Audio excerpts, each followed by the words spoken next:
This is a story that my mom shared with me when I was younger. A story, a real one, that still haunts her to this day. It's about something that happened when she was just a little girl. Something she's never forgotten or gotten over. And it all started on a quiet evening at her childhood home. One evening, my grandma had a few of her friends over for a get-together.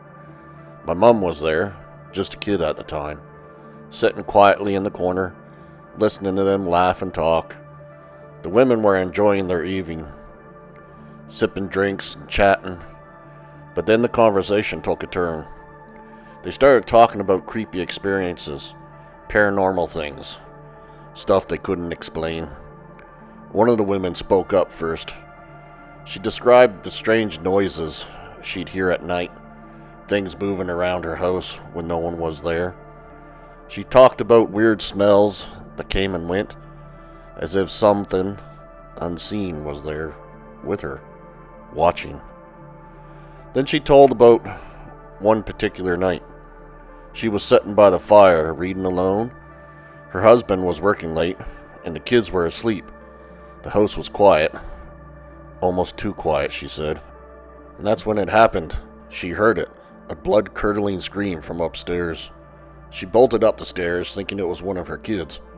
But when she opened the doors, they were all sound asleep. The silence that followed was unnerving, she told me. She checked her own room, opened every closet, looked under every bed, found nothing. She even went to every window, but there was no one there. Just the silence. But the fear lingered. Back at the get-together, as my mom's friends finished her story, one of the women suggested something that would change everything. She brought out a Ouija board, one that she found in her parents' closet years ago. They thought it was just a game, a bit of fun, they said. Everyone laughed as they placed their hands on the board. It started slow, moving in circles at first. Everyone was joking about who was making it move, but mood quickly shifted when the lights flickered. Then came some whispers, so faint they could have been mistaken for the wind, but they weren't. The room grew cold, colder than it should have been. My mom said she could see her breath, even though it wasn't cold outside.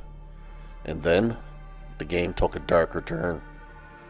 One of the women asked, "Who's in the house? Why are you here? What do you want?" That's when it happened. The board started to tremble. The air grew heavy, almost suffocating. It was hard to breathe, my mom said. And then there was a loud boom. The board flew off the table. They all screamed and pulled their hands away, but it wasn't over.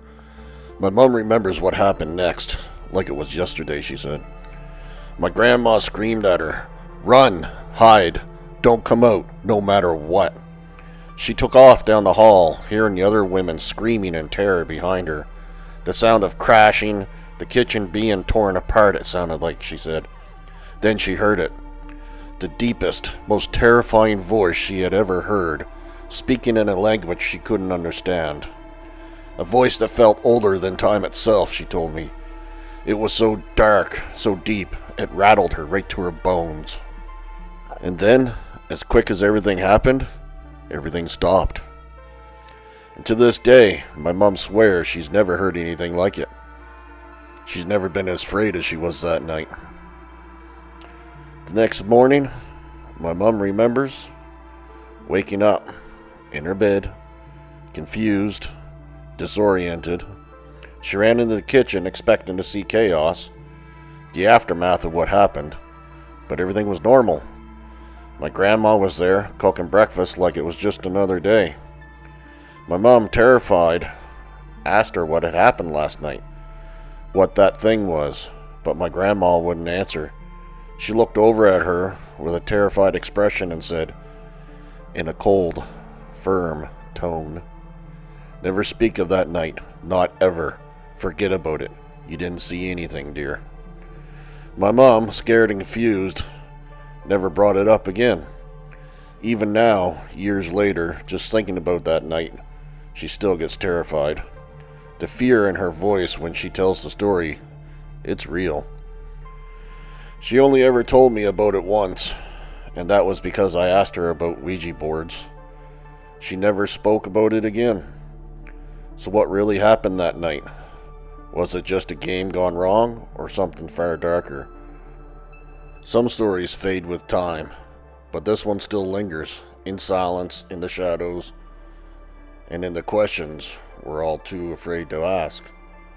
If you've ever played with a Ouija board or witnessed something you can't explain, tell me about it. Send it to me in an email.